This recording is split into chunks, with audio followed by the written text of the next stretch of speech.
the only complete description of this festival is in, say it with me folks, Ovid's Fasti. The gift that keeps on giving. So it's in book 5, and I'm not going to go through the entire description, but I will put a Latin version of it and an English version of it in the description if you're interested. And I will be using his description when I talk about some of the rituals and practices that go along with this festival. So Ovid says he doesn't know where the Lemuria festival came from, how it got started, or why it even exists in the first place. But in his poetic way, he calls in assistance from Mercury, and Mercury tells him the whole story.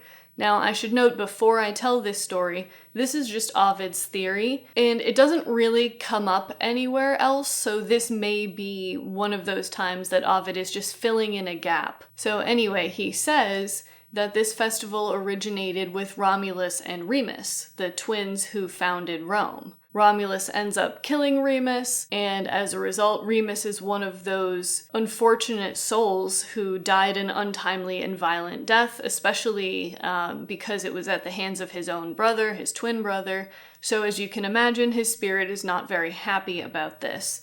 So he proceeds to haunt Romulus, and then Romulus sets up a festival called the Lemuria, and then Ovid says that they didn't like the name, so they just changed it to the Lemuria. Whether or not this is the actual origin of the festival, there are some interesting thematic parallels between the Romulus and Remus story and the Lemuria festival.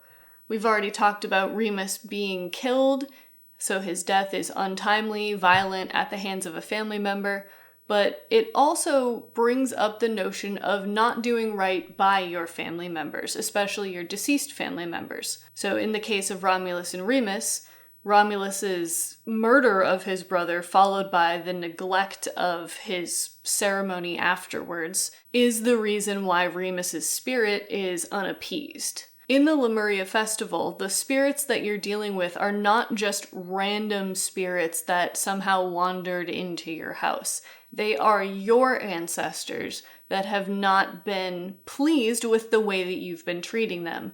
Whether that's lack of burial rites, general neglect, failing to give them offerings, failing to include them in important family milestones. Like I've said in other videos, the ancestors and their images were generally brought to weddings and other funerals and stuff like that. So if you've been neglecting that, maybe grandma's gonna be upset with you and she's gonna come back and haunt you.